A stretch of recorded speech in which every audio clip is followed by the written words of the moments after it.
साथी नमस्कार।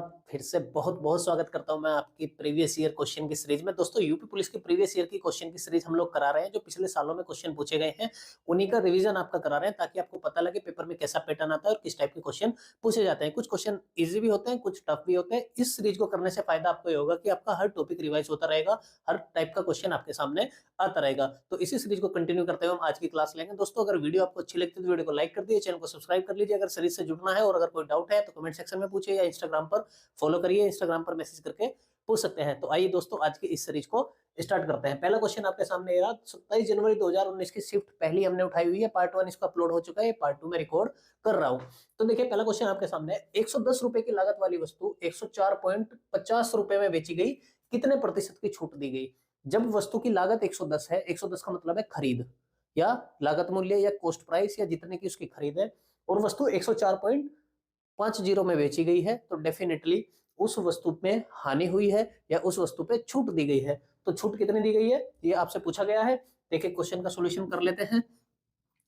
110 रुपए की वस्तु है और बेची गई है आपकी 104.50 में। तो अगर सीधे सीधे रुपए की बात करते हैं, 110 रुपए की वस्तु 104.50 पैसे में आ गई, तो छूट कितने की मिली? आप देख सकते हैं यहाँ से 110 से 104.50 को आप माइनस कर लीजिए, आप 5.5 रुपए की छूट दी गई। ये छूट दी गई है रुपए में, ठीक है। हमें मालूम करना है, परसेंटेज निकालना है, ठीक है। 5.5 रुपए की छूट दी गई है। कितने रुपए पे छूट दी गई है? 110 पे। जिस पे छूट दी जाए उसको नीचे रख दो, गुणा प्रतिशत के लिए 100 से गुणा करेंगे, जीरो हटाएंगे, जीरो नीचे आएगी, 2 जीरो से 2 जीरो गए, अब 11 से 5 बार कटेगा, सीधा सीधा आ गया 5% की छूट दी गई है। ये सीधा आपका आंसर। साथियों अगला सवाल है, अगला सवाल देख लो। एकदम मक्खन सा सवाल आ चुका है। ऐसे क्वेश्चन ना सिर्फ नंबर देके जाते हैं हर बच्चे को, ऐसे क्वेश्चन मिस करोगे तो गया पेपर। देखो क्वेश्चन है, चक्रवृद्धि ब्याज पर निवेशित एक राशि 2 वर्ष में, 2 वर्ष के बाद हो जाती है 1600 और 3 वर्ष के बाद हो जाती है 1680। आप एक चीज जानते हैं, चक्रवृद्धि ब्याज की प्रोसेस ये होती है कि पहले साल जब ब्याज लगेगा तो ब्याज आपका मूलधन में जुड़ जाएगा और वो राशि अगले साल के लिए मूलधन बन जाएगी, अगले वर्ष के लिए। तो 2 वर्ष बाद जो राशि 1600 हो चुकी है, तीसरे वर्ष के लिए 1600 क्या है? यही 1600 क्या है? आपका मूलधन है। अब 1600 मूलधन है और ब्याज लग के राशि 1680 हो जाती है, तो ब्याज आपको कितना मिला? ब्याज मिला 80 रुपए। और मिला किस पे? इस मूलधन पे 1600 पे मिला। 1600 पे ब्याज मिला, प्रतिशत के लिए 100 से गुणा करेंगे, 2 जीरो, 16 पंजे 80, 5%, सीधी सीधी रेट आ गई। बहुत इजी क्वेश्चन था। अगर मूलधन निकालने पे फंसोगे तो फंस जाओगे क्वेश्चन में। क्वेश्चन में समझना यही है कि एग्जामिनर पूछ क्या रहा है और किस साइड से हमें क्वेश्चन को हल करना है। देखिए एकदम मक्खन सा सवाल था, बिल्कुल भी आपको फंसना नहीं था इस क्वेश्चन में। ऐसे क्वेश्चन देखे जाते हैं, खाली आपको नंबर। साथियों क्वेश्चन नंबर 12 आपके सामने है। फिर से चक्रवृद्धि ब्याज का सवाल है। बहुत सिंपल क्वेश्चन है, ऐसे चुटकियों में उड़ा देना है ऐसे सवाल को। पेपर में है ना, ये सवाल मत छोड़ना, चाहे कुछ भी छोड़ देना अगर इस टाइप का क्वेश्चन आ जाए। देखो सॉल्यूशन समझते हैं। ये ऐसे क्वेश्चन तो 30 सेकंड से पहले हो जाते हैं पेपर में। आपको देखना सीधा आंसर हिट कर दोगे डायरेक्ट, अगर ऑप्शन आपके सामने होगा तो। देखो क्वेश्चन को समझ लो। एक वर्ष में 4% प्रतिवर्ष चक्रवृद्धि ब्याज दर पर निवेशित 25,000 रुपए की राशि अर्धवार्षिक रूप से समायोजित होने पर कितनी हो जाएगी? एक साल के लिए कोई राशि है, ब्याज की दर 4% है, राशि 25,000 रुपए है और समायोजित अर्धवार्षिक काउंट होती है, यानी 6 महीने में ब्याज ले लिया जाता है। जब राशि अर्धवार्षिक काउंट होती है तो दर जो होती है प्रति वर्ष, क्योंकि हम आधे वर्ष पे ब्याज ले रहे हैं तो दर आपकी आधी हो जाती है। अगर चौथाई होगी तो चौथाई हो जाएगी दर, तिमाही काउंट होगी तो तिमाही हो जाएगी दर। तो देखिए 4% की आपका दर है। दर कितनी है आपकी? 4% वार्षिक। लेकिन कहता है ब्याज जो लिया जाता है वो आपका अर्धवार्षिक लिया जाता है, तो दर हो जाएगी आपकी 2%। अब देखिए जब 2% दर हो जाएगी, अर्धवार्षिक ब्याज लिया जाएगा, क्योंकि एक वर्ष के लिए था तो एक वर्ष में 2 छमाही होते हैं आपकी, 2 अर्धवार्षिक होते हैं, तो यानी कि ब्याज आपका 2 बार लिया जाएगा। ये सिंपल सी चीज थी इस क्वेश्चन के बारे में। देखो राशि कितनी है? 25,000 रुपए। ब्याज लिया जाएगा आपका 2 बार। पहले साल ब्याज लिया जाता है 25,000 का 2%। 25,000 का 2% आप निकालेंगे, गुणा 2/100, सीधा आ जाएगा 500। अगले साल भी 500। ये है आपका साधारण ब्याज।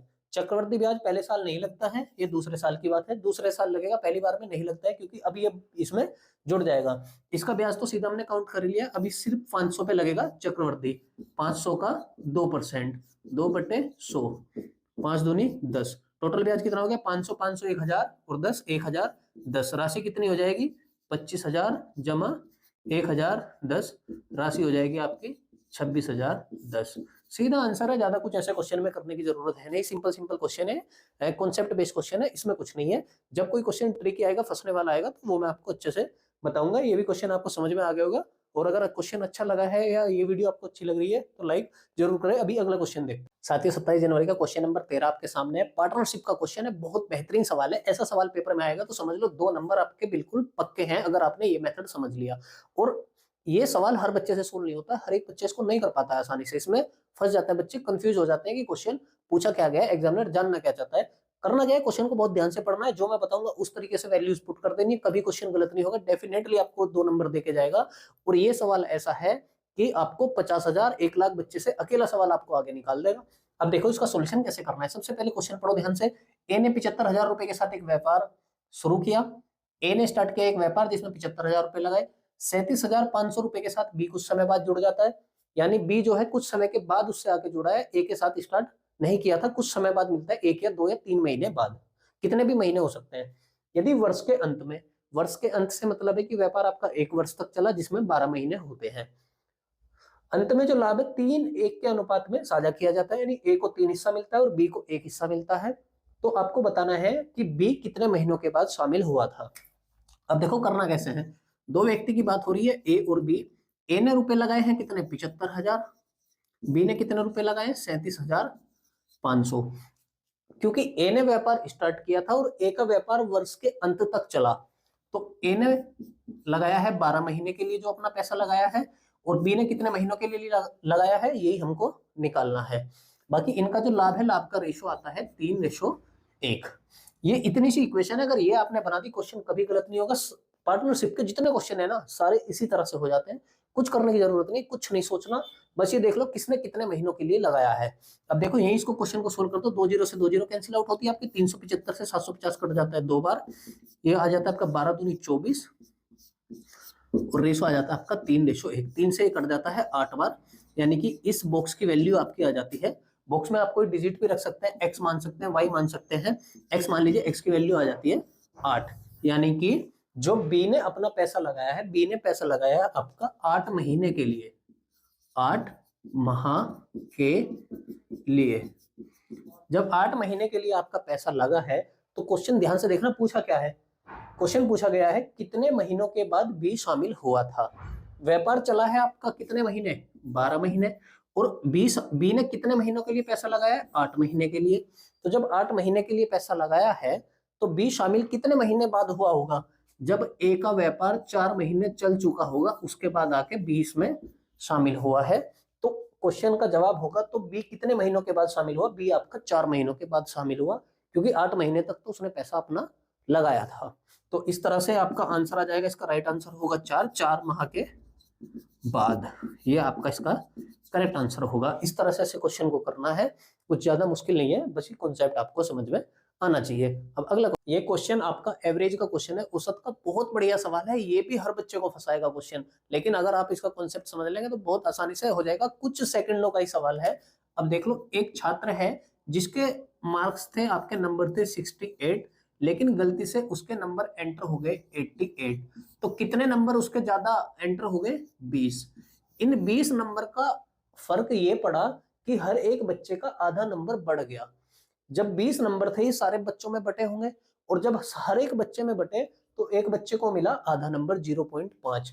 तो एक बच्चे के हिस्से में आया है कितना नंबर, 0.5। और टोटल नंबर जो बांटे गए हैं, वो टोटल नंबर बांटे गए हैं 20। तो बच्चों की संख्या कितनी होगी, मान लो x है, x बच्चों में आधा नंबर बांटा गया, टोटल नंबर बटे 20। तो x की वैल्यू यहां से निकाल लो, 20 बटे 0.5, 0.5 से काट दो, x की वैल्यू आ जाएगी 40। तो कक्षा में टोटल बच्चे कितने थे, 40, जिनमें ये नंबर बटा है, जिसने इसका औसत बढ़ा दिया था। कितना सिंपल सा क्वेश्चन है, लेकिन जल्दी से बच्चों से सोल्व नहीं होता है, बच्चों को एग्जाम के टाइम में फंसा देता है। ऐसे क्वेश्चन की प्रैक्टिस आपको जरूर करनी चाहिए। ऐसे क्वेश्चन को देखते ही आप नोट कर लें और इसकी प्रैक्टिस 2 से 3 बार जरूर करें एग्जाम से पहले। अभी देख लेते हैं आगे के क्वेश्चन। साथियों 27 जनवरी 2019 की शिफ्ट का ये आपका क्वेश्चन नंबर 15 आपके सामने है। क्वेश्चन आपका एफिशिएंसी पे बेस है, टाइम एंड वर्क का क्वेश्चन है। क्वेश्चन को समझना है आराम से, कैसे करेंगे देखिए। क्वेश्चन कहता है यदि ए बी की तुलना में 2 गुना कुशल है, ए और बी के रेशो की बात करता है, तो रेशो दिया गया है ए 2 गुना कुशल, यानी ए बी की तुलना में 2 गुना है, तो ए हो जाएगा आपका 2 और बी हो जाएगा आपका 1। तो जो सी की तुलना में 3 गुना कुशल है। फिर बी की बात की गई, बी क्या है, सी की तुलना में 3 गुना कुशल है, यानी बी रेशो सी क्या है आपका 3 है और 1 है। देखिए यहाँ पे बी की वैल्यू 1 है और यहाँ पे बी की वैल्यू 3 है, तो ऐसा तो पॉसिबल है नहीं। आपको क्या करना पड़ेगा, बी की वैल्यू इक्वल करनी पड़ेगी। इक्वल करने के लिए यहाँ 3 से मल्टीप्लाई करेंगे तो ए और बी का जो नया रेशो आएगा वो आएगा 6:3, और बी और सी का जो रेशो हो जाएगा वो हो जाएगा 3:1। तो यहाँ से आप ए बी सी का रेशो निकाल सकते हैं। ए रेशो बी रेशो सी हो जाएगा आपका 6:3:1। ये आपकी एफिशिएंसी आ गई ए बी सी की। देखिए कंडीशन सेटिस्फाई होती है, ए बी की तुलना में 2 गुना है, 3 दूनी 6, और बी सी की तुलना में 3 गुना है, यानी 1/3। तो एफिशिएंसी आपकी यहाँ पे मैच हो जाती है। अब आगे क्वेश्चन कहता है कि सी अकेले कार्य को 30 दिनों में पूरा कर सकता है। 30 दिनों में, अब सी करता है एक काम, 30 दिनों में कितने करेगा, सी करेगा 30 दिनों में 30 काम, तो टोटल काम कितने हो गए 30। अब तीनों को मिलकर करने हैं, तो 6 और 3 9 और 1 10, 10 काम हो जाएंगे। 10 काम डेली होंगे तो काम होने में समय लगेगा आपका 3 दिन। ये क्वेश्चन था आपका, एफिशिएंसी बेस्ड क्वेश्चन था ये। तो तीनों मिलकर एक साथ इस कार्य को 3 दिन में समाप्त कर देंगे। सिंपल सा क्वेश्चन था, ज्यादा टफ नहीं था, लेकिन फिर भी बच्चे इसमें फंसने वाले थे, क्योंकि जो पहली लाइन एग्जामिनर ने दी है वो कंफ्यूजिंग दी है। अगर आप इसमें ये समझ लेंगे कि ए सी की तुलना में 3 गुना कुशल है, तो क्वेश्चन आपका नहीं होगा। तो आपको हो सकता है ये क्वेश्चन 2 बार भी ट्राई करना पड़ जाए। तो अब इसके 4 क्वेश्चन और बचे हैं, वो भी अभी कर लेते हैं। साथियों क्वेश्चन नंबर 16 है, 16 को देख लेते हैं। एक हवाई जहाज 4 घंटे में 250 किलोमीटर प्रति घंटे की गति से एक दूरी तय करता है। 4 घंटे में स्पीड कितनी है आपकी 250, तो टोटल स्पीड जो कवर हो जाएगी वो हो जाएगी 1000 किलोमीटर। तो 1 घंटे 40 मिनट में इसी दूरी को तय करने के लिए चाल क्या होगी। अब इस दूरी को तय करना है कितने समय में, 1 घंटे 40 मिनट में, ठीक है। अब देखिए आप जानते हैं चाल बराबर क्या होता है, चाल बराबर होता है आपका दूरी बटे समय। दूरी बटे समय होता है। दूरी भी आपके पास है 1000 और समय भी आपके पास है 1 घंटे 40 मिनट। लेकिन शर्त यह है कि आपको इसको 1 घंटे 40 मिनट को घंटे में बनाना होगा। ये तो आपके पास है ही, अब 40 मिनट को बनाना है। 40 मिनट को घंटे में बनाने के लिए आप लोग भाग करेंगे 60 से, 0 से 0, 4/6, इसको काट लो 2/3 घंटा। 1 घंटा और आपके पास है, इसको ऐड कर दीजिए, 3 कम 3 2 5, तो टोटल घंटे हो गए आपके पास 5/3। अब समय कितना है आपके पास 5/3 घंटे। 5/3 से इसको डिवाइड कर दीजिए, 3 आपका ऊपर जाएगा, तो ये हो जाएगा 1000 गुणा 3/5। 5 से कटेगा आपका 200 बार, 200 600। दूरी हो जाएगी आपकी, अब जो चाल होगी नए हवाई जहाज की चाल होगी 600 किलोमीटर प्रति घंटा। इसमें एक छोटा सा पॉइंट समझने वाला यही था कि जो आपको दिया है 1 घंटे 40 मिनट, आपको इसको घंटे में कन्वर्ट करना पड़ेगा, क्योंकि आप 2 यूनिट एक साथ नहीं रख सकते। आपको एक ही यूनिट में इन दोनों को रखना होगा, या तो मिनट बना लीजिए या घंटे बना लीजिए, वो चॉइस आपकी है कि आपको कैसे सोल्व करना है। अगर मिनट बनाएंगे तो फिर ये चाल मिनट में आएगी, फिर इसको फिर 60 से डिवाइड करके आपको घंटे बनाना पड़ेगा। क्वेश्चन कैसे भी हो जाएगा, कुछ ज्यादा फंसने वाला क्वेश्चन ये था नहीं। अभी देखिए इसका अगला क्वेश्चन देखते हैं। साथियों ये सवाल देख लो, क्वेश्चन नंबर 17 पे हम लोग पहुंच चुके हैं। ये क्वेश्चन भी आपका चाल और समय वाला ही क्वेश्चन है, आपका समय दूरी वाली क्वेश्चन है ये आपका। इस क्वेश्चन को समझना है, देखिए बहुत बढ़िया तरीके से, बहुत सिंपल क्वेश्चन है। ठहराव को छोड़कर एक बस 1 घंटे में 45 किलोमीटर तय करती है, और ठहराव सहित यह 36 किलोमीटर तय करती है। एक ही घंटे में चलती है। अगर बस कहीं नहीं रुकेगी, एक भी जगह नहीं रुकेगी, तो 45 किलोमीटर पहुंच जाएगी, और अगर रुक रुक कर बस चलेगी तो 36 किलोमीटर पहुंचती है। पहले लाइन से क्वेश्चन को उठा लेते हैं। 45 किलोमीटर जाने में बस को समय लगा कितना, 60 मिनट, ठीक है। अब देखिए अगर रुक के बस जाती है तो बस जा पाती है केवल 36 किलोमीटर, तो 36 किलोमीटर जाने में कितना समय लगेगा, यहाँ से क्रॉस मल्टीप्लाई कर दो, 60 मल्टीप्लाई 36 बटे 45, 15 × 45, 15 × 60, 3 से 12 बार कटेगा, 12 × 48, यानी कि अब बस को 36 किलोमीटर जाने में समय लगेगा 48 मिनट, और बस तो तय करती है 60 मिनट में, तो बस 1 घंटे में जाती है 36 किलोमीटर, लेकिन समय लगता है चलने का केवल 48 मिनट, तो टोटल 12 मिनट बस आपकी रुकेगी। तो ये आपका सिंपल सा क्वेश्चन था, छोटा सा। इसी टाइप के क्वेश्चन आपके कांस्टेबल में पूछे जाते हैं। 2 क्वेश्चन इसके बचे हुए, उनको भी साथ के साथ कर लेते हैं। लास्ट तक वीडियो में जरूर बने रहिए। दोस्तों अगला सवाल है आपका मेंसुरेशन का क्वेश्चन है। इस सवाल को देख लेते हैं। एक आयत की लंबाई में चौड़ाई का अनुपात 6:5 है, यानी कि लंबाई है आपकी 6x और चौड़ाई है आपकी 5x। इसमें x हमें मानना पड़ेगा। अब देखो अगर यहाँ से देखते हैं हम, तो क्षेत्रफल कितना हो जाएगा, लंबाई गुणा चौड़ाई होता है, आप जानते हैं 6x गुणा 5x हो जाएगा, और क्वेश्चन में आपको क्षेत्रफल दिया गया है 6750। अब देखो 6 पंजे हो जाएगा आपका 30, x² बराबर 6750। 0 से आप 0 काट लीजिए, 3 से इसको काट ले, 3 दूनी 6, 3 दूनी 6, 3 पंजे 15, 225। तो x की वैल्यू यहाँ से आ गई आपकी 15। x की वैल्यू 15 आ गई, तो लंबाई आ जाएगी आपकी 15 की 90 और चौड़ाई आ जाएगी आपकी 15 पंजे 75। अब अनुपात आपने किससे पूछा है? अनुपात पूछा है चौड़ाई व क्षेत्रफल का। चौड़ाई आ गई आपकी 75 और क्षेत्रफल आपको क्षेत्रफल का जो क्षेत्रफल दिया है आपको 6750, ये अनुपात आपको बताना है। तो इन दोनों की गुणा ही आपका जो क्षेत्रफल होता है। तो 75 से जब काटेंगे तो 90 ही आपका आएगा। 75 से इसको काट दो, 1:90 आ जाएगा। ये कुछ नहीं था, लास्ट में तो कंफ्यूज करने के लिए दिया था बस। बाकी क्वेश्चन तो आपका यहीं तक था। ये क्वेश्चन आई होप आप लोगों को समझ में आया होगा। और अभी एक लास्ट क्वेश्चन बचा है, उसको भी देख लेते हैं, वरना फिर बाद में आपको एक ही बात याद आएगी, मंजिल को बुलाकर जिया तो क्या जिया। अब लास्ट क्वेश्चन बचा है, वो भी देख लेते हैं। साथियों ये आपका आज का लास्ट क्वेश्चन है और आपको मंजिल को भूलना नहीं है, मंजिल को आपको पाना है। आपका हक है मंजिल पर, ये आपको याद रखना है। देखिए लास्ट क्वेश्चन है, इसको देख लेते हैं। इसको क्वेश्चन को थोड़ा ध्यान से समझना, क्वेश्चन थोड़ा सा कंफ्यूज करता है। 11 द्वारा विभाज्य सबसे छोटी 4 अंकीय संख्या के अंकों का योग और 13 द्वारा विभाजित 4 अंकीय संख्या के योग का गुणनफल क्या होगा? ये है 13 द्वारा विभाजित 4 अंकीय सबसे छोटी है। ये भी संख्या सबसे छोटी है और ये भी सबसे छोटी संख्या, दोनों आपको लेनी है। तो सबसे पहले आपको क्या करना है, आपको लेनी है सब 4 अंकों की सबसे छोटी संख्या। आप जानते हैं 1000 होता है।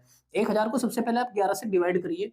11 से आप इसको काटते हैं तो 11 से कटेगा 99 बार, यहाँ बचेगा 1 10 और 11 से फिर आप 11 बार चलाएंगे, नहीं चला पाएंगे क्योंकि यहाँ पे केवल 10 बचता है। लेकिन आपको चलाने के लिए यहाँ पे चाहिए 11। ऐसे आपको समझ में नहीं आ रहा होगा, इसको ऐसे कर लेते हैं। जैसे ये है आपका 1000, 11 से आपने काटा, 11 × 99, यहाँ बचता है 1 10। 10 पे आप नहीं चला पाएंगे। तो अगर यहाँ पे 10 की जगह 11 आता तो आपका टेबल चल जाता। यानी कि यहाँ पे 1000 की जगह 1001 होता तो यहाँ पे आपका 1 आता, फिर आपका टेबल चल जाता। तो ये 4 अंकों की सबसे छोटी संख्या है जो आपकी 11 से कट जाएगी। ये है आपके 1001 और इसके अंकों का अगर योग निकाल लें 1 + 0 + 0 + 1 तो ये हो जाएगा 2। एक संख्या तो आपके पास ये आ गई। ठीक है, अब ऐसे देखना है आपको 13 से विभाज्य संख्या। अब 13 से आप भाग कर लीजिए 1000 को। जब आप भाग करते हैं 13 × 7 = 91, यहाँ बचता है आपका 9।